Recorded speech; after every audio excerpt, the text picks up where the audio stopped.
Welcome, everybody, to episode 65 of Two Goalies, One Mic. I'm Johnny Cullen, joined alongside Duane Enroth, as always. And we have a very special guest, somebody we've been hoping to get on for a while, one of me and Duane's idols watching growing up. Jhonas Enroth is kind enough to join us here. An 8-year NHL career and many more in the KHL and across other pro leagues. Taken in the second round back in the 2006 NHL draft, 46th overall by the Buffalo Sabres, and what a lucky pick that turned out to be. And it changed my way of looking at goalies coming in, and somebody that I took a lot of pride watching. So, Jhonas, thank you for taking the time out of your day to be here. We really appreciate it, man, and it's going to be fun talking to you. Yeah, Jhonas, I thanks for appreciate having me. We've been trying to set this up for a couple of days now. I'm glad we finally got a chance to chat for a little bit.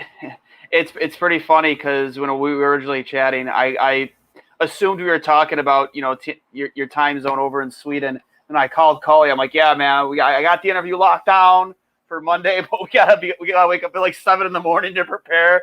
And I remember Cully was just like, "Oh, son of a bitch! Like we gotta wake up that early." I was like, "Yeah, we gotta wake up that early." It was more of, Jonas, do you have children? No, I don't. So I have 2 baby girls, and let's just say the mornings are more chaotic than a 5-on-3 for a full 2 minutes in the crease, right? You're just they're ready to go right away. But no, they're the best. No, so really, really appreciate you taking the time to get us on. So, I mean, yeah, of course. We're a big Sabres podcast, but we're also a goalie-centric podcast. We've been really lucky to have guys on like Grant Fuhr, who are my Steve Shields, Clint Malarchuk, so some of the Sabres greats. Marty has been on with us. Just to try and go down the list here. Obviously, we just had Eric Portillo, who's a Sabres draft pick. Also, from your homeland over in Sweden. There's been a long list of goalies, as they're calling. We've had a lot. Eddie Lack, another Swedish goalie, he's been on with us. Wow. Yeah, Eddie was fun. I think he's doing real estate now, but he's Eddie strikes me. Tell me if I'm wrong, Jhonas. Eddie strikes me as the kind of guy that'll be successful no matter what he does. Yeah, I'm sure he will. I actually grew up playing against him. We are the same age, and we're both from Stockholm. So I think first time I played against him, I was probably around 12 years old. So I've known him a long time already. So I always started out by getting into it because every goalie, right, we have that moment where we strap up the pads for the first time, right? And there's plenty that do, and that's it. They take their turn in house league, and it's not for them. But for some of us, it's love at first sight. But it happens differently for every goalie. For example, Malcolm Subban, a kid that I played against in the OHL, he didn't start playing goalie till he was 12 or 13. We all have our path to the position. Can you tell us and our fans a little bit about how you came to become a goaltender? I think I have an older brother that played hockey, and obviously he needed someone to shoot at, I think. And I guess I just jumped into the net and played goal for him. And I loved it since then. I love the position and I love the gear and all that stuff. So I think I probably started to play goalie right away, but I played out as a forward on a different team too, probably till I was 13 years old too. You're going to love this because in the background, you'll see my Spitfires jersey, but then that over here is my brother's Quinnipiac jersey. I had an older brother. He's an 84 birth year, and he was a goalie. So it was kind of the same idea, right? Like I just wanted to be him. We always needed somebody to shoot at. And it's always funny. People ask me, well, did you want to be a goalie to be like your brother? And my answer was no. I wanted to be better than him. So it's always nice having that, in the family, right? You always have that competition with your brother. So that's cool. Dwayne, I could see you have that smile on your face as soon as you said that. I could see you have that smile on your face as soon as you said that. No. For me, it was literally the exact same thing. Like, it started in the driveway. Definitely started in the driveway. You know, he was never like a Sabres fan, even though we grew up in Buffalo. He always picked oddball goalies to like. He not John Van Beesbroek was an oddball goalie, but in Buffalo it kind of was. It was like when he played for Florida. He liked Felix Potvin, and that made me kind of a Felix Potvin fan. And then obviously that transcended to Hasek. But like I remember, man, just strapping up the old plastic Milek goalie pads to full side of them, baseball mitt for your glove, a starter jacket for your chest protector. You know, the old Franklin Street hockey helmet, and him just ripping slap shots as hard as he could at me. You know, being the younger brother, it was so much fun, man. I'll never forget. I'll always cherish those times. But that's how it started for me. And it's all history from there. From going from Hasek. History. Yep.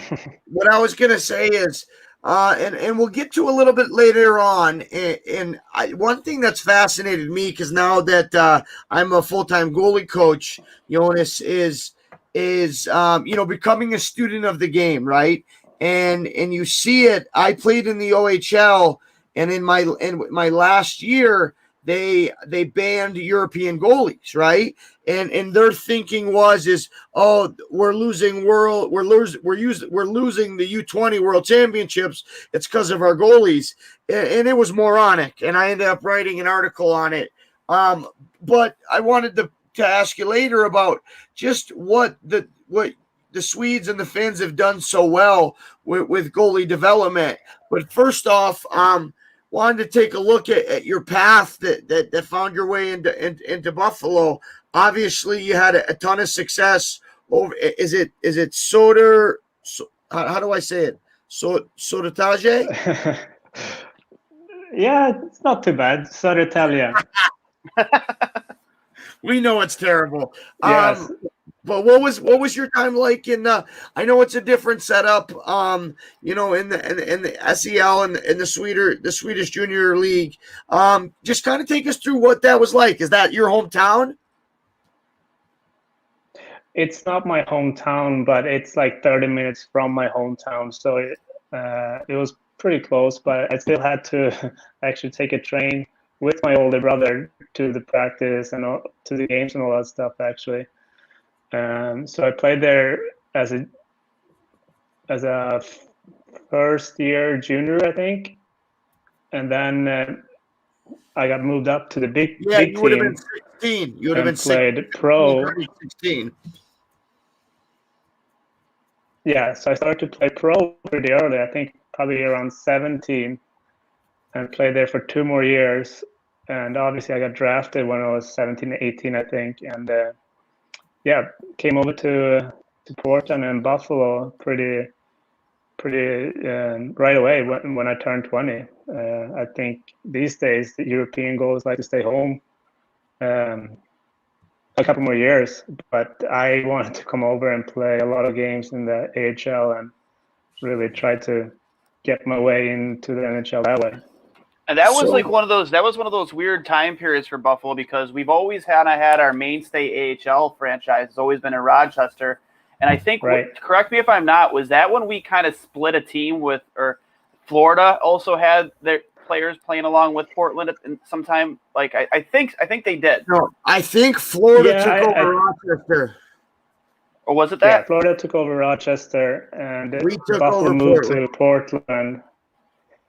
And we were there for 3 years, and that happened to be all my 3 years in the minor league that time. Portland was awesome. It was a great city. It was very cool to play up there in New England, actually. I've spent a ton of time in New England, and especially now, playing and coaching for the different summer tournaments. But Canada has its own way with hockey. And Minnesota, but New England is very special in that way, right? They're very passionate. But you come in 2008 and then 2009, and you play 58 games, 48 games, and the AHL doesn't get the respect it deserves nowadays. It's a grind. It's a very hard league.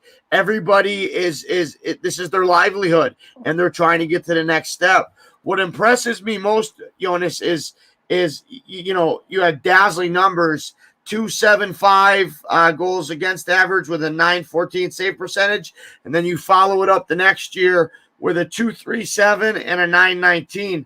Talk to us a little bit about what that was like. Coming from the big rink, right, and into the smaller rink. I know for me, I call it viewpoints, right, like focal points where the blue line meets the boards, you know what I'm talking about, where it's different on a bigger ice. And what was that transition like for you, and how were you able to have so much success right away? Yeah, I think first of all, I think the Sabres really wanted me to play a lot of games, so they pushed me into that situation. I think, like you said, first year I played 58 games, and on top of that, I was called up for, I want to say, a month. So I pretty much played every game in the A that year, and really had to learn how to play on a smaller ice surface. But the thing is, I think it's easier to go from a big ice surface to a small rink than going the other way around.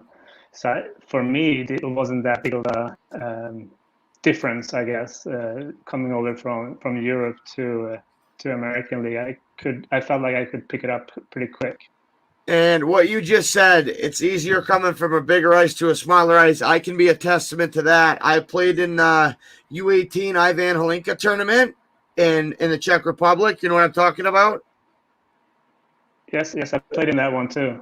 Yeah, so that was my first experience on the big ice, and coming from a smaller to a bigger ice, it's like I said, it really messed with my entry points, my focal points. And the coolest thing for me, Jhonas, was we were playing in Bratislava and Piecny, and that was the first time I got to experience the drums. You know, the guys up in the top of the stands playing the drums in the stands.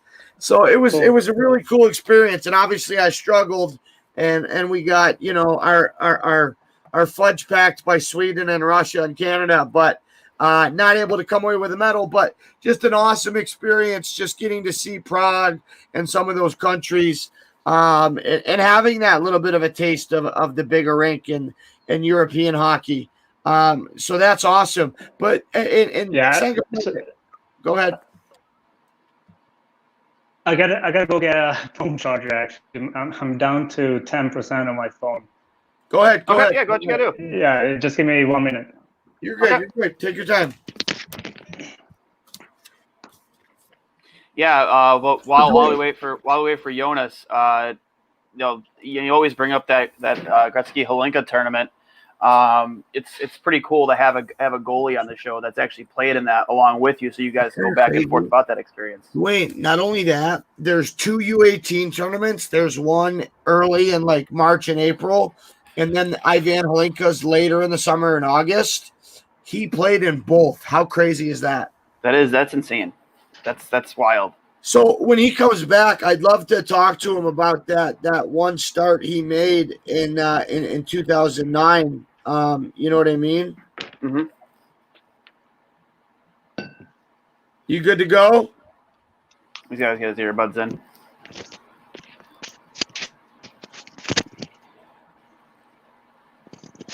All right. So we're back. Sorry, guys. No, but you're good. You're good. The crazy thing for me is you come off of those 2 good years, but then you get your first sniff of the National League in that second year, 2009, 2010. Can you tell us a little bit about that experience and what was it like and how the game went there? Yeah. So the second year I got my first game in, right? I think. Well, I know we played against Boston in Boston, which was pretty cool. Hey, welcome to the National League. You're going to be playing at the Garden. Exactly, and I lived in Portland, so I pretty much followed the Bruins pretty good during those years.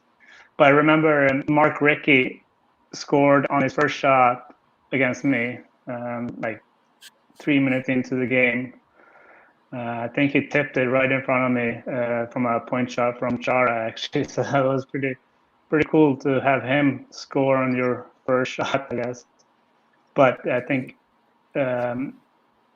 we Boston. I think Boston won it that year. So obviously Boston was a really good year, a really good team.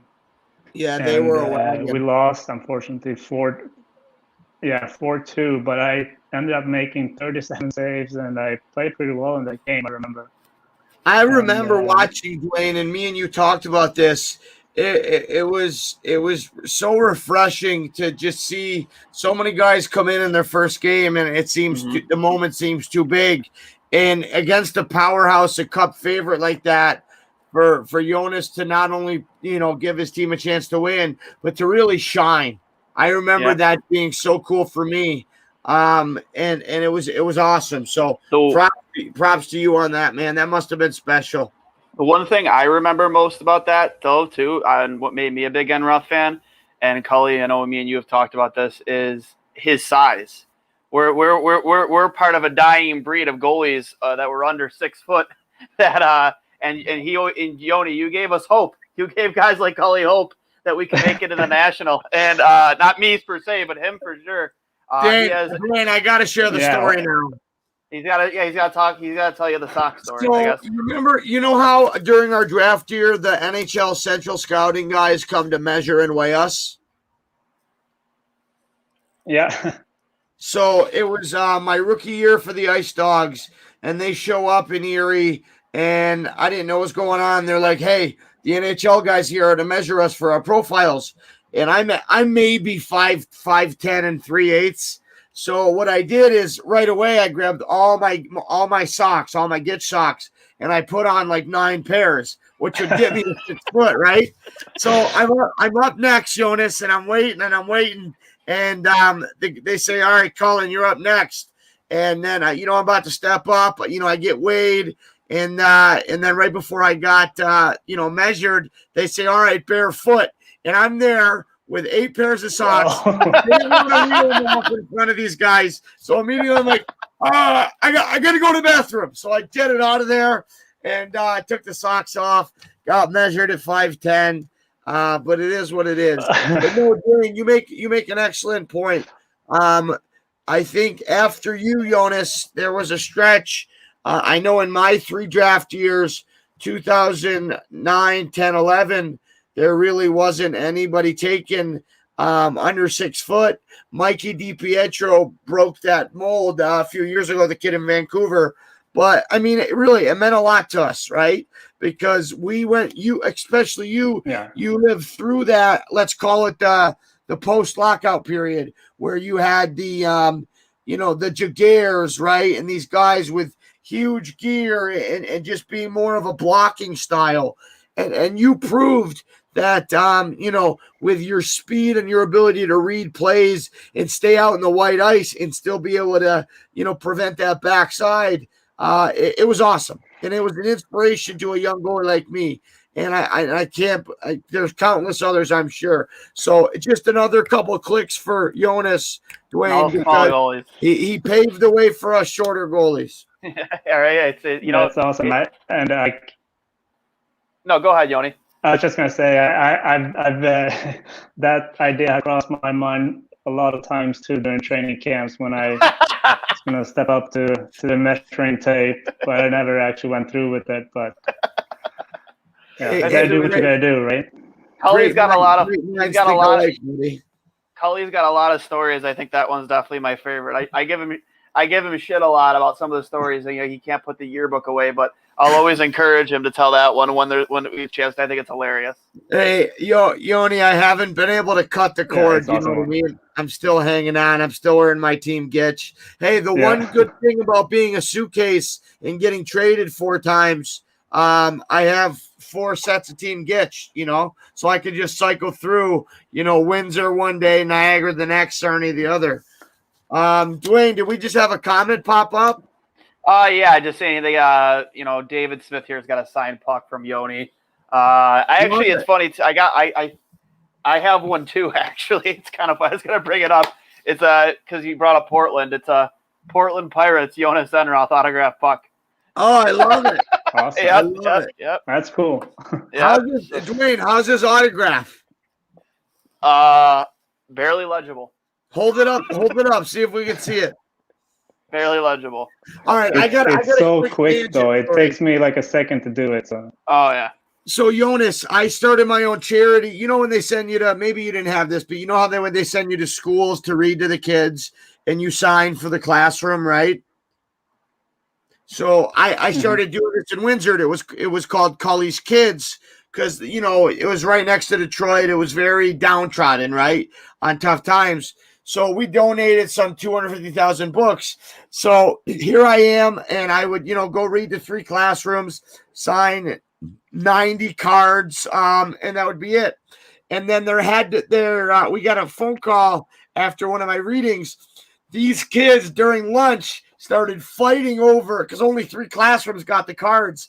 They started fighting over them. So the solution that the Spitfires came up with was they gave me a stack of 500, and I had to sign whatever school I went to. I had to sign for all the kids. So my autograph went from like all full letters to JC33. You know what I mean? Real quick. yeah, it gotta be a quick one. It gotta be an easy one to do. Yep. So going back to the Sabres, what was it like getting sent back to Portland? Did you know that after you had your sniff in the National League? Yeah, I knew I was going back. I think they only called me up to play that game. So they called me up. I went down to Boston the night before, played that game, and then I went back up to Portland right after the game, pretty much. So I think that was the plan for me to get at least one game in that season, and then next year they were going to give me a bigger chance or a better chance to play. That next year they pretty much called me up every time Millsy had to rest. So right. Well, and it makes sense because the year that you came up for that first game, Miller played 66 and they had Lalim. So you would have been better off playing, 58, whatever it was in the American versus, riding Pine playing 7, Yeah, exactly. That was a good plan, I think. Looking back at it, was probably the right move to do. Duane, can you pull that comment back up? So from David Smith, honestly, my second favorite goalie ever to watch. Of course, Ryan Miller is my inspiration. David, we appreciate the comment. Now this has become a full pro Jhonas Enroth podcast. We will not accept that slander anymore. So Duane, you might have to get rid of that half jersey behind you. No, you remember when obviously it was like during that whole when Twilight was a big thing. Remember the movie Twilight was in theaters, and it was always that what was it? Those 2 characters, it was Edward and the guy who played the werewolf. There was like Team Edward and Team whatever that guy's name was. I remember that transcended Jacob. Okay, yeah, that transcended over to Buffalo at one point, and we had Team Miller and Team Enroth for like a while there. And I remember specifically there were T-shirts in the arena because I was a season ticket holder, my cousin, and there were people wearing Team Enroth jerseys and Team Miller jerseys. It was wild and it was fun. It was pretty cool. But I'm not going to say which team I was on, but I will say this, Jonas, man. Like I said before, you gave guys like me and Cully a reason to believe that we were probably better than what we were, and. Again, one of the last of one of the shorter under 6 foot goaltenders. It was always fun to watch you, man. I always enjoyed, and I tried like taking bits and pieces from your game as much as I possibly could because again, I was a smaller goaltender, and B, I went on to coach later in life, and I tried to teach the kids I taught little bits and pieces of your style because again, you were a smaller goaltender. A lot of these kids I coached, they weren't very big at all. Now to piggyback off that, Jonas. For me, my ABCs, when we have rest periods, I do my breathing technique. I would always tell myself, hands in front, white ice, be a warrior, right? And I'm curious for you, your ability to read plays allowed you to play a little bit, I want to say deeper for a smaller guy. What are some things that like allowed you to do that, allowed you to slow the game down, allowed you to play the way you did as a smaller goaltender? Yeah, I was gonna say I never really tried to be outside the paint too much, but I guess my one of my strengths are my patient. I always try to stay on my edges as long as I can, and that's something I've been trying to work on my whole career. I remember vividly doing that when I was younger too, and maybe that's the reason why I could be able to play on that level, that on the top level, and try to just wait and read the game instead of trying to just go down and try to block or anything like that. I always tell the bigger goalies I train that are 6'5" plus, must be nice, hey boys. Yeah, No, I but know. I always say that too. piggybacking off that, I've been trying to get a lot of my younger goalies to get away from off the rush, those, violent C cuts with, a very, I like to say a calm lower body, quiet feet. I call it the butt drop, where you're able to, sit down into your stance and have calm feet for that backwards momentum. Is that something that you incorporated in? Uh, can you define that, or So I don't really understand instead that of one? off of a rush, instead of coming out and using C cuts where we could get caught on the wrong C cut on the pass across, more standing straight up, dropping our butt and staying on our edges as we glide backwards. Yeah, I think for me, I don't really try to have too much extra movement in my game. I want to be No like set wasted when the shot movement is is what I taken, say. and I think exactly you don't want to be drifting too much out there. So to me, I try to um, not move too much during the game or during the rush. And I'm sorry I worded it weirdly, but that's one thing Duane and I talked about that stuck out about your game. For being a smaller guy, there really was no wasted movement, right? You can make the acrobatic save if you needed to, but it was almost like that in control, calm feeling to that game where positionally, I know I'm going to be sound. I know I'm going to have active hands, and I'm going to put myself in a good spot. So apologies the way I worded the question. You answered it perfectly. Thank you. Yeah, no worries. I think you can definitely see like how the smaller goalies are playing. That's the way I think every goalie should play. If you look at Saros, he's very technical sound, and he doesn't really make too many mistakes during games. And also a different goalie that I like to watch a lot is Jonathan Bernier too. Yeah. Their How technique is about the like resurgence of perfect, his and career, their right? skating is so good.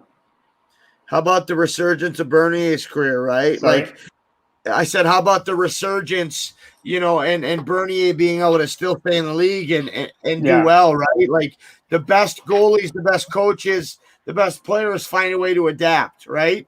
And speaking yeah, on that, definitely. I'm sorry, I'll let you get the next question. But with the use of the RVH coming in, like when I played in 2008, 9, 10, 11, 12, we had the VH, right? It never felt comfortably me on the blocker post. So I used a bit of Hmm. I used double coverage outside. But I've been noticing with the RVH, the reason it made me think of it is the way that UC Saros is able to not only be able to go RVH to RVH post to post, but to be able to go RVH from a pass flow to high out to his feet. It's incredible. Yeah, definitely. It's a tool that when you use it the right way, it works very well. I remember trying. I remember one summer, a lot of different Swedes trying to start to play that way, and I went back home for the summer and contacted one of the goalie coaches that taught that style, and I really worked on it one summer. And then I came back, and me and Milsey worked on it pretty much every day that during that season, and yeah, like I said, you really need to use it in the proper way. Otherwise, it's going to be And easier. how many times have we seen not only in the playoffs but in the year guys misusing it or using it in Yeah. the wrong situations? And to me, I think we're starting to see in the pregame write-ups that the goalie coaches give on the opposing goalies. I think we're starting to Yeah. see that where goalies are staying in it too long. Um, you know, different story on that RVH goal last night that slipped through Price's. You want to call it a 6-hole? Different scenario, but like you said, I think it's something that's when used correctly can be a great tool, right? But there's a lot of Hmm. overuse of it that I think, like with anything, right? When the Oh yeah, for Butterfly sure. first came out, it was used too much, right?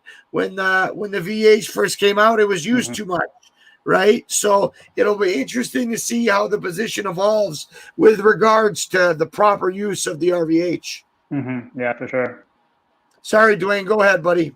No, he brought up, obviously, I remember, when I first got into coaching, I grew up kind of in that era before, that was ever a thing, VH, RVH. I remember one of my second classroom sessions, they started talking about the RVH and VH, and I'm kind of there, and everyone's kind of nodding their head. I'm just looking around like, yo, what is everybody talking? What is it? And I was so embarrassed to put my head like, what's an RVH? What's a VH? But like, after sitting there listening to it, and then obviously, going and applying it to my own game and really, really studying a little bit, it's like it has its, I think in today's game, you see it you don't see it used correctly in a lot of situations. I personally, I'm a big fan of the VH on my glove side, but it is very. I wish I would have known that was more of a thing, and that was when I played, because it does help your game quite a bit, especially on those in tight situations. And I just remember being so embarrassed, eventually just having to be like, talk to like, hey man, like I don't mean to be like sound stupid here, but what's an RVH? And then them explaining it to me, I was like, I had no clue what they were talking about. But It's it's no, go ahead. it's funny that you bring that up because I played with Jonathan Quick too in LA, obviously, and I remember one of my first couple practice with them. I asked him after one of the practices, like, how did you come up with your RVH and all that stuff? And he just looked at me like, what is RVH? I have no idea what you're talking about right now.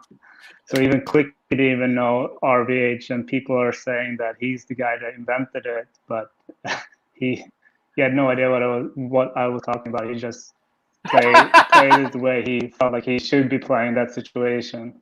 So they tried to give him credit for being the guy who originated the RVH, but when you were trying to explain it to him, he's like, I don't know. I don't know. That's pretty funny. So Yeah, he pretty much just said that I'm just do whatever feels right on this side, and on the other Yeah. side I do.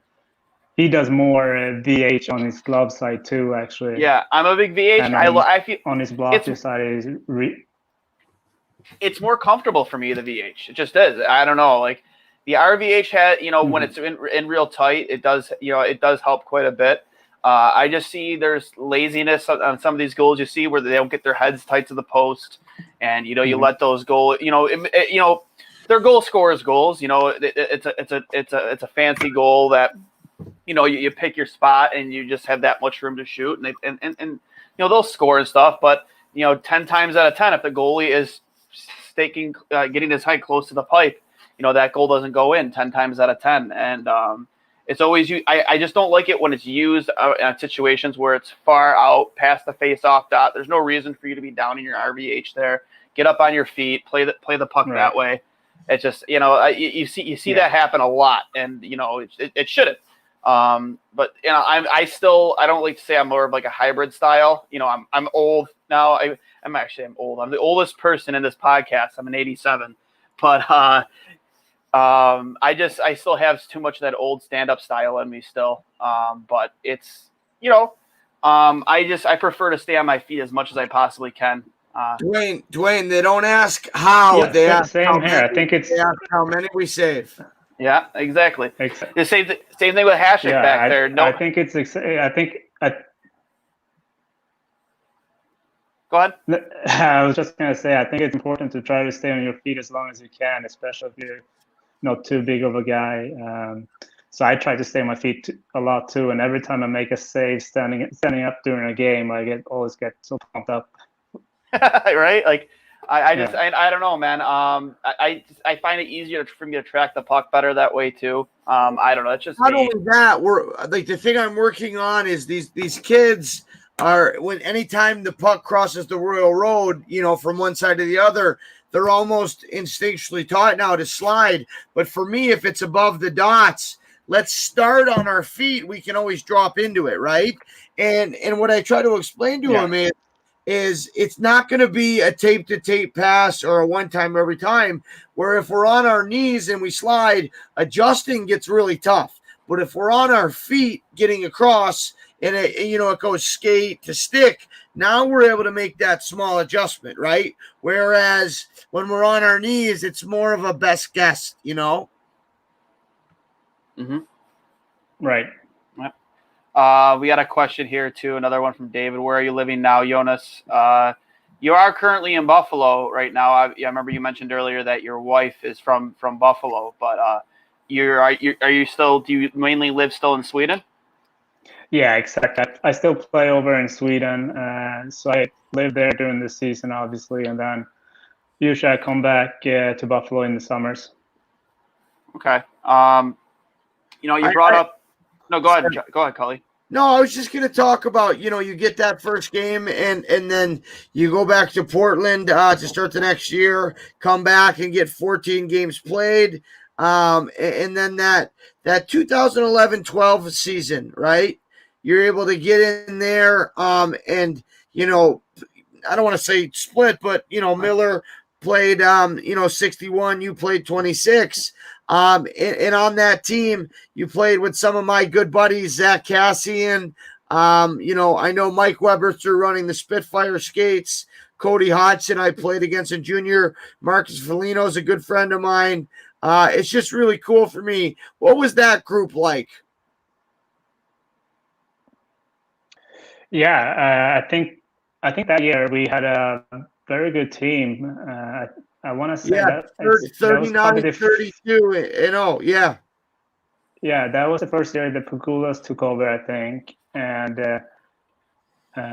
we felt like we had a good chance right away. I remember I had a pretty good start of the season and played most of my games in the first half of the season, and then I didn't play too well after Christmas, I think, and I didn't play much after that. But yeah, I think we saw ourselves like a good contender that year, or maybe that was the next year. But it was one of those years that the first year the Pagulas came in. Obviously, we signed players that we obviously had high hopes for, but it didn't turn out like everyone hoped. But I'm sure everyone knows who we signed that year. But It's funny like you I bring said, that up. we felt like we were a very, very good team that year. His name Billy rhymes Leno. with Billy Schmano. No, but it's funny you bring that up, Jonas, because it was Luke Adam, Zach Cassian, Marcus Foligno, and Corey Trop. Remember Corey Trop? So at the time, Sure. Kevin Adams was, I think he was a part in the player development, but you know where Leisure Rinks is in Orchard Park? Yeah. So every morning at 6 a.m., I would go out for those four guys. And that was the year before Luke Adam had that really good year. But that was the best thing that ever happened to me because, and they weren't goalie friendly drills, boys. You know what I mean? We're talking rapid shot. I was there to be a puck dummy, but I battled and I made a good impression on John Cristiano and Kevin Adams at the time. And I really I owe everything to that by getting me my first NHL rookie camp. The funny part is though, is when you guys got Cody Hodgson, it was after his back surgery, right? The thing for me is crazy. You know Matt Duchene, obviously, right? Mm-hmm. Matt Duchene played on the Avalanche, now on Nashville. Mm-hmm. So him and Cody Hodgson played together in Brampton and junior. And before Cody's back surgery, he was just as good, if not better. And he got a ton of hate over that, and everybody hated him. And I just wish, and you could say this about a ton of NHL guys, I just wish we would have gotten to see a healthy Cody Hodgson in the National League, because he was something special in that league. He was right on par with the Tavarises and all the guys in that league. He was so good. But by the time that he got to Buffalo with the back injury, it was very tough. But it looks like a great group. TJ Brennan, awesome guy. He kind of took me under his wing at rookie camp. I have nothing but good things to say about him. I'm happy he got his sniff. You remember about how he bounced around the AHL forever, right? I was really happy to see him. He was a great player. Great guy, too. Great guy. What was that like, though? Did you have a good relationship with Ryan Miller then? Oh, yeah, for sure. Ryan helped me a lot. He obviously is a great person, and I only have good things to say about him. It was awesome to see him prepare for games every day, prepare for practice every day. He was a true professional pretty much every day, and that's something I learned from him, and I'm still trying to live after that until this day. But even Patrick Lim was on the team when I came up also, and he kind of took me under his wing, and obviously I took his spot, but at the same time he was super nice about it, and he pushed me, and whatever I needed to talk about something or anything like that, and he could help me with anything. And I've heard great teammate. I've heard some really great stories about Lalim in that regard, that he's willing to do anything for his teammates. Go ahead, Duane. I've always been such a big fan of Patty Lalim. I was a huge fan of his helmet. The Marvin the Martian design was always my favorite. Like, I wore the Cujo design that Curtis Joseph wore, back, because I used to watch, next to Don and Cash, I used to watch a lot of Cujo. Those were my two favorite goalies. But like my mom in particular, her favorite cartoon was always Marvin the Martian. She loved Marvin the Martian, and she used to draw pictures of him. So I always envision at some point here, I know I'm old and washed up now, but, in men's league, I want to get my next helmet, when I get one professionally painted, do something for my mom and involving like one of Patty's designs of Marvin the Martian. Just because they were always so cool, man. Every team you went to, they were always the coolest designs. And like, I've heard, he's been on the Instigators here in Buffalo a couple times with Petey and Rivet, and I always hear the same stories, man. He's such a good guy and a great teammate. Not unlike Cully when he did about Jet Campbell. I did not last 4 years in Ontario League on Talent. I was a glue guy. Okay, Duane, I'm about to send you a picture of my favorite Jhonas helmet. Will you once you get it, will you upload it? Yeah, I'll upload it for sure. One other thing too, I do have a question here from a fan. I know we got you on for a little bit longer than we expected, but from Samantha at Samantha CP_. Fun story: when Brian Boucher took his helmet off mid-play, refs blew the play down. When Jhonas Enroth did it, he was a boss, and refs did not blow down the play, and he was forced to make a masculine save. I remember that. Hey, was it a glove save? You were forced to make a save without your helmet on. It was like a backdoor pad save, but it was a pretty nice save. And I see it comes across my feed every once in a while on Instagram and stuff like that. So it's always pretty fun to see it. There's a game-winning goal on Johnny Cullen when he played up in the O, where his helmet was dislodged from his head, and the rest Time out. They had this Ottawa 67s team. They had Tyler Toffoli, Sean Monahan, Cody Ceci, and Peter Mrazek was the other goalie, right? And real quick, and in Ottawa, Jhonas, it's the old Senators rink. You have to both come out of the same tunnel, okay? And every time Peter Mrazek would mention something like Chudesny Yamudak. I didn't understand it. It wasn't Russian, like I just said, but it was Czech. And I'm like, the fuck is this guy saying to me? Until my last year, my backup goalie in Windsor, Yaroslav Pavelka, I'm like, Yaro, find out what he's saying. And he eventually came back up to me. He's like, oh, Cully, he call you a face monkey. I'm like, a fucking face monkey? So, no, but the video in question, so you remember how the rules used to read, once our helmet comes off, the play's dead? Sorry, you cut out. I couldn't hear your question there. Well, you know when our helmets come off, the play's supposed to be whistle dead? Yeah. So it's overtime, and the guy goes to my blocker side. I poke check him. He lands on top of me. My bucket falls off. The puck goes behind the net. I make eye contact with the ref. I'm like, buddy, come on, throw me a bone. Sure enough, Monahan grabs it, wraps it around. I didn't look as cool as you, but I still tried to dive and stop it. But they called it a goal. And it was a nationally televised game on Sportsnet Rogers. And it's just so funny. You see me trying to go after the whole 67s team and Mrazek. It's good times. Tell them about your comments at the end of the game. Oh, I got fined. So they interviewed me after the game, Jhonas, and David Branch, who runs the league. That was when they were big on safety. Remember, they changed the equipment for the forwards, added the shoulder caps and stuff. And they interviewed me after the game, and I said, tough loss. I didn't know this was the 1940s, and goalies were supposed to play without helmets. Thought it was safety first, but whatever. So strictly for that, I got a $500 fine. Thank God Bob Bugner paid it for me. But that wasn't too bad, I thought. That was a pretty good comment. Right? Yeah. That's what I thought. But, man, you, especially in these playoffs right now, you see how bad the officiating was last night. I mean, it's a crime apparently. It's a crime apparently to criticize officiating and it was really, really bad last night, man. It's been a long time since I've seen reffing and officiating make headlines the way it has over the past 2 weeks in these NHL playoffs.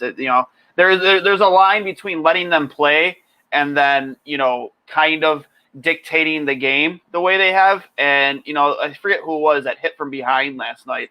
That was brutal to watch, man. That was how do you not call that, especially as a referee staring straight at it? I'll get off my TED talk right now. I don't want to get too deep into that because then I won't stop. But the officiating has been very, very questionable. Over the last 2 weeks in the playoffs. I got a couple quick questions. So for that lockout, I ended up in the Ontario Reign system back when they were an East Coast League team. And I was there with Darcy Cooper and JF Berube. I don't know if you ever crossed paths with those guys. So many name drops, Cully. Well, fuck. I mean, he might know him. But I was curious. I know JF Berube. Great guy, great partner. But how often do you get sent to the coast as a major junior guy and the two guys in front of you end up playing in the National League? You know what I mean? Fuck, throw me a bone here. That's... Two questions in one. Your first win in Toronto, the 3-2 game. What was that like? Yeah. Well, I remember it was one of those Hall of Fame nights. And I believe it was on a Saturday night. Yeah, it was a Saturday night, hockey night in Canada, because I got one of those towels. I don't really remember much from the game, but I do remember the overtime and the shootout. You were unreal at shootout. I beat J.S. Jigger. Oh, I love Jiggy. Yeah, another one of my favorites. Me and Milsey. Well, I know Milsey watched videos of the other teams, the shooters in shootouts all the time. So I started doing that too, and we pretty much knew every move they were gonna do if it would be a shootout. So we had a good technique, I guess, to find a way to stop them. What's crazy to me is that you hold a record. You became the first goaltender in NHL history to record all three of his first wins in shootouts. Now, the second one, the 10-rounder against the Montreal Canadiens, Do you remember that one?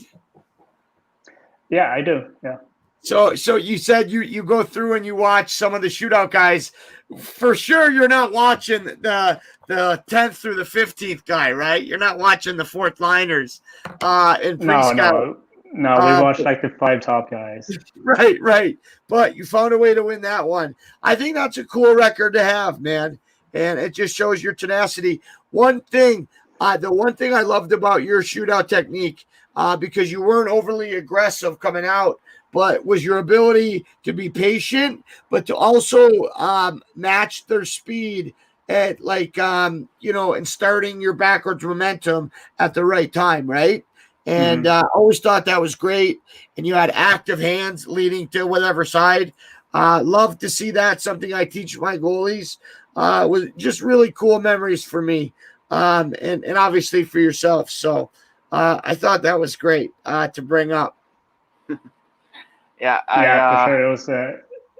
It became pretty special for me and for our team that we knew that every time we went into shootout that we had a really good chance to win the game because we had really good shooters too, obviously. So both, I think Mills is probably the best goalie ever, or he's up there in shootouts too. So I think he is. If not one, he's two. That's definitely one of the points I wanted to bring up because I know initially when we were messaging about having you come on, part of it was right around when Ryan announced his retirement. We've been kind of blessed with a lot of great goaltending here in Buffalo.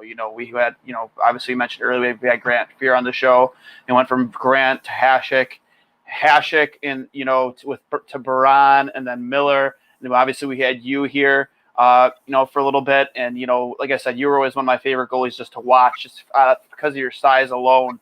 And just the way you were able to play, utilizing your size, or lack thereof, But, what was it like, being partnered up with Millsy for those few years? Because one of the things I always took from Ryan Miller was, he was calm. I remember, have you ever seen the movie The Replacements? That movie with Keanu Reeves, the football movie?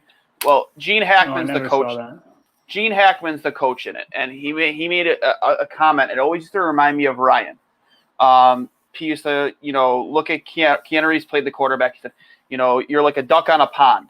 Everything's calm on the surface. Everything on the exterior is on the surface, but below the surface, your feet are going a mile a minute. And that's what I always got from Ryan Miller. They always used to like to focus in on him before games. Kind of looking out on the ice with his stick.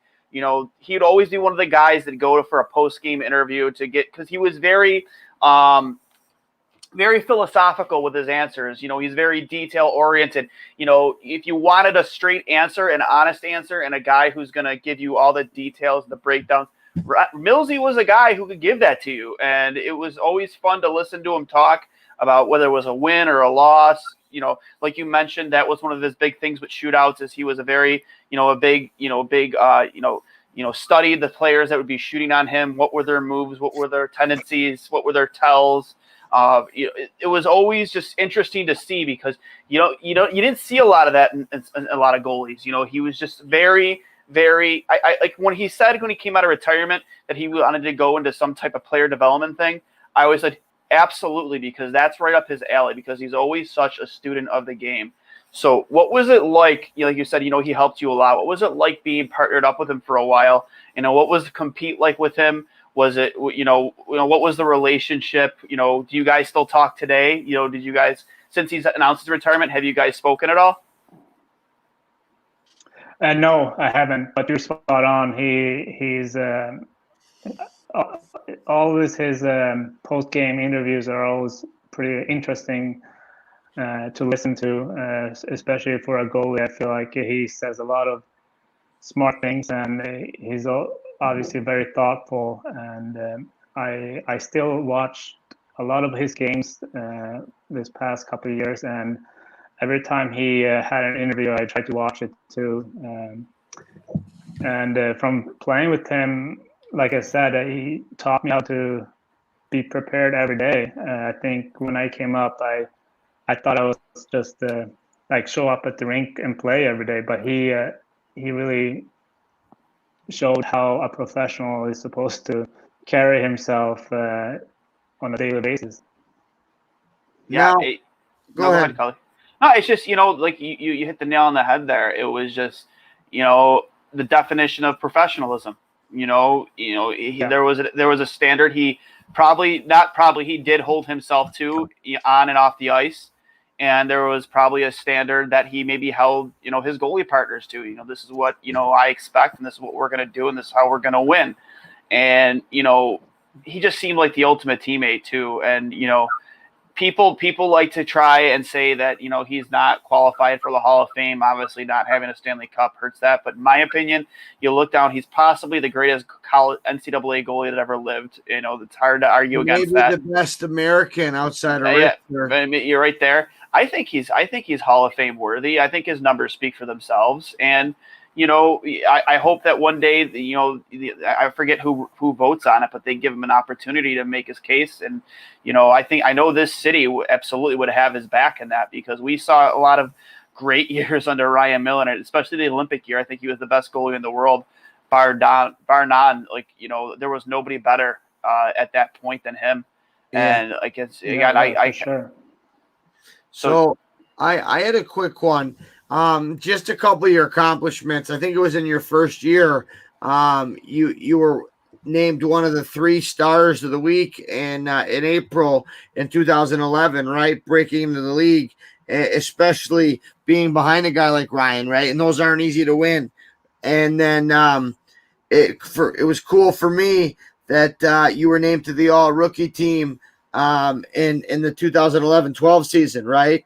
And you were only the 6th player in the franchise to be named to that All Rookie team. Something to be so proud of, right? And I'm sure you are. But like, I know us Sabres fans, our pride, we have a lot of pride in that and our players. And I know we're running late on time, and we'll try to finish this up quickly. But really appreciate your time. My one question is, getting the late call up to the World Cup in for Team Sweden. What was that whole situation like? What I couldn't hear you there. They cut off. Getting called up to the World Cup of hockey team with Sweden, with whatever happened with Leonard. What was that experience like? Well, for me, it wasn't that great, because I was obviously the 3rd goalie. I didn't really get many reps in practice. Welcome to my life, being the 3rd goalie, eh, buddy? Yeah, I mean, I didn't get a lot of reps in practice. I was probably with the team for 3 weeks, and that was right before I was going to go to Toronto. So I felt like I missed out on practice time, and I didn't really see a lot of pucks. And then right after the World Cup, I had to report for the Leafs training camp, and I think I only got 1 game in there before the season started, and I felt like I was catching up a little bit, actually. And anytime you go into a new situation, right, like it's hard enough as it is, and not being able to have that extra time in training camp, I can't imagine, right? It's tough to get acclimated, only to the new city. Sorry, go ahead. Yeah, I think all the World Cup guys had to show up like 2.5 weeks late for training camp. And obviously, like I said, I didn't play. I barely practiced. And I just felt like I had to play catch up the whole first half of that season. Yeah, it's a shame, too, they haven't done the World Cup of hockey again since then, because that was a lot of fun to watch. But you mentioned that you went in to replace Robin Lehner. He obviously last night, I don't know if you got to catch any of that game, but he had himself quite a game last night. Also another former Sabres goaltender. Did you ever have any type of a relationship with him? Do you still talk to him at all? Or are you happy to see that he's, fine, especially after kind of what went down here in Buffalo, kind of found a way to another, like a career resurgence, and seemed to do so well for himself? I don't really know Robin, actually. We never really crossed path. Things I played against him a bunch of times, obviously, but I never. I got a good sure story. In OHL, right? I got a good story. Yeah. So so I don't know Robin too well, actually.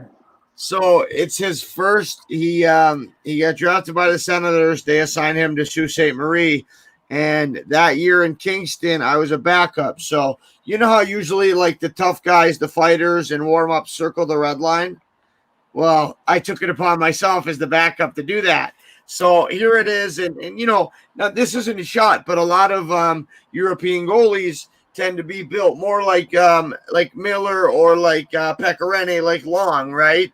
And I chirp. I'm coming across Robin Leonard. I chirp him, and I'm like, "Hey, buddy, you want to go?" And he lifts up his helmet, and it's like a scene from Rocky IV. Fucking Ivan Drago staring back at me, and I said, "Sorry, sir. Have a nice game." And I fucking got the hell out of there. So, hey, Yeah, it's probably the wrong guy to mess with. yeah, but my one stat in my 6 games in the Sault Ste. Marie between him and Matt Murray, I was 6-0. The joke's on me though. They're getting $5 schmil a year, and I'm working goalie clinics for 50 an hour. So no, it's all in good fun. Before we let you go, Jhonas, I wanted to bring up the Cully brought it up earlier, the mask you wore while you're in Buffalo. Those are dope, one, buddy. Yeah, that was probably one of my favorite masks too. Did Dave Art do those? Yeah, that's probably my favorite one too, actually. Yeah. Did Dave Art do all yours? Who painted your helmet? Yes, he's been painting my mask since I was probably 18 or something like that. That's awesome. That really is. My one last question was the 2013 World Championship, and you were named to meet the All-Star team and the best goaltender. How cool is that, man? And what an honor. The Trey Canor bringing that back home. I remember seeing pictures of the celebrations of you guys going back home, and you stood on your head, buddy. Yeah. Real quick, okay? Played 100 more minutes than everybody else. 8 goals against, 1.15 goals against, okay? 9.5, a 956 save percentage with 2 shootouts. Are you kidding me? Couple clicks, pumping Yoni's tires. I love it. Yeah, that was obviously my highlight of my career so far. I think it was in my hometown, Stockholm, too. So I got a chance to play from my family and friends. So it was pretty amazing because you guys won at home. Do you know what I'm talking about? Right, like right when you guys won, it feels like everybody in Sweden was there. You know what I mean? And obviously, it's a big thing over in Europe there. So it was awesome, great experience. No, I'm so happy that we got to have you on, and I mean it, man. Duane said it earlier, but in a time where it was only big goalies could make it, you really were an inspiration. And I mean this, brother. You gave us little goalies or shorter goalies, under 6 foot goalies. You gave us the belief that we could do it, and I thank you from the bottom of my heart. And I really mean that. I appreciate what you've done for the game and the position of goaltending. Yep. And again, that's awesome to hear. Obviously, I have a soft spot for shorter goalies too. I barely watch those 6'6" guys play anymore. I just watch the shorter guys in the NHL. And I think it's I feel like the trend is going back. I don't think you have to be 6'6" anymore. A lot of guys say that the perfect sweet spot is probably 6'1", 6'2", and then we have a few guys that are a little bit shorter and still can play, and that's I still watch them every day too. Every time Yusuf Saros play or Bernier play, I try to watch their highlights. Jhonas, I noticed it was around the 2015 draft where goalie executives started to smarten up and saying, hey, just because he's big doesn't mean he can play. And I think you had a big part to do with that. And I mean it. Congrats on an unbelievable career coming from a fellow goalie. You were an idol of mine, somebody that, as I became a fan of the game and advanced through my career to becoming a student of the game, you were somebody that I watched and studied, and I just wanted to thank you for everything that you've done for the game and congratulate you on an unbelievable career. And not only that, thank you for taking the time to come on with us. I know that, we have thousands of listeners, and I know that they're going to love this interview, man.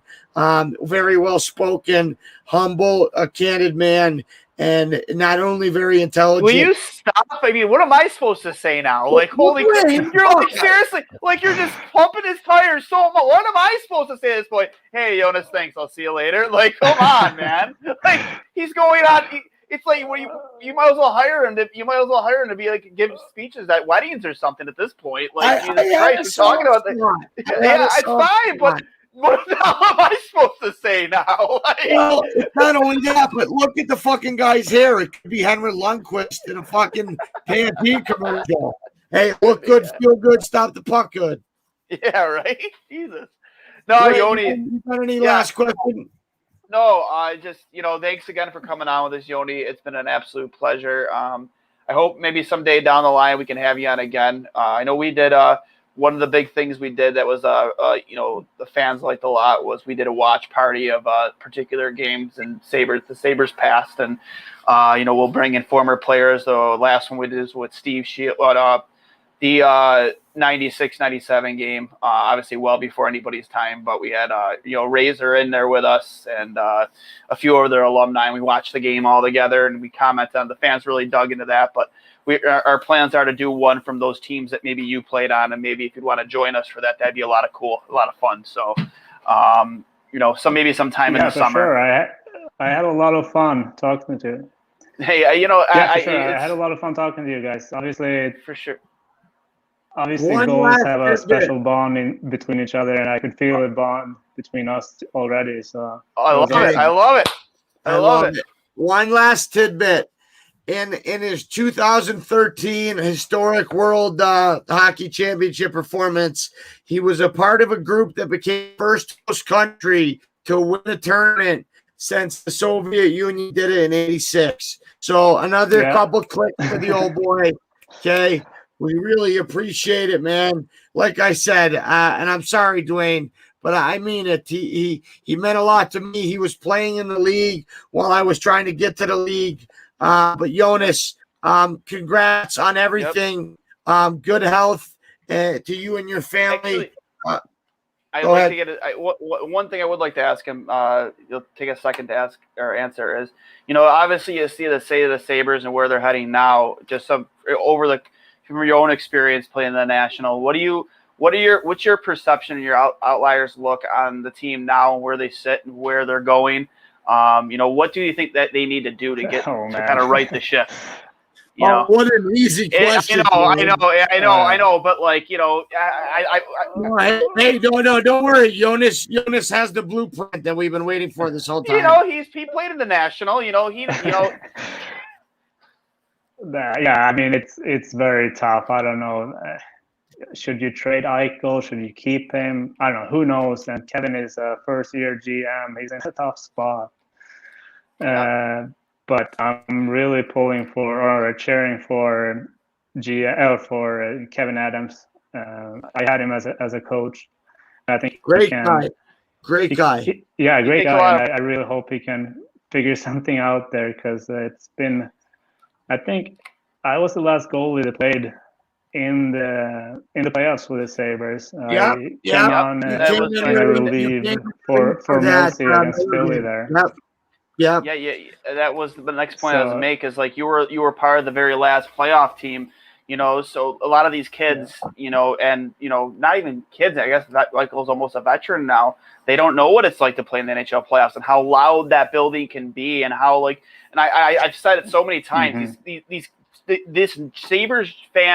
This generation of Sabres fans now don't even realize that those walls can shake when you have 10,000 fans outside in the plaza losing their goddamn minds. Like, it's just such a special feeling. It's more special in Buffalo than anywhere else because we're such a phenomenal hockey city, and it's such a shame that over the last decade we haven't been able to figure it out. But you're right, Kevin Adams takes a lot of pride in this city. Whenever he talks about Buffalo, he takes a ton of pride that this is where he is from and this is where he grew up. And even though he didn't play here in his career, he lives here, and after his career, he chose to come back here. And I hope you're right, man. I think Eichel's days are numbered in Buffalo from the way kind of like the narrative is. Same thing with Sam Reinhart. We are fortunate enough to have won the first overall pick in the draft lottery, so that's a step in the right direction. And we'll see what happens here, man. But from a goaltending perspective, I think another former Swede, or another Swede is Linus Ullmark. Had a great season last year, and the year before that, obviously injuries hurt him, but I hope we can get him re-signed and we can develop, UPL, and who my opinion is probably the future franchise future franchise goalie of this organization, Eric Portillo, over in Michigan, had a phenomenal freshman season with Michigan. I hope that the moves they've been making now, and whatever these moves that are coming the next month, whatever they decide to do with Jack Eichel, Sam Reinhart, and looks like Rasmus Ristolainen, I hope those are the right decisions, man, because this city is so hungry for some success. And with that being said, Jhonas, if you find that magical blueprint if you find that magical blueprint that Duane asked you for, let us know. But I mean it. You've been a blast. I hope to have you back on. All the best to you and your family. And on behalf of all Buffalo Sabres fans and young goalies, including Duane, we appreciate you coming on, man. What an interview. Great stuff, man. All the best to you and your family and what's next. And go Sabres, brother. Yeah, go for Sabres. sure. Stay in touch, and we can probably find a time we can come on and chat again. I would love to do it again. So definitely. For just sure, make sure. Stay in touch Just make sure we get the right time zones this time again. Yeah, exactly. Yeah, that's a good idea. This has been episode 65 of Two Goalies, One Mic, one for the ages. Another big thanks to Jhonas Enroth, all-time Sabre favorite. For Duane Steinell, I'm Johnny Cullen. We'll see you for episode 66.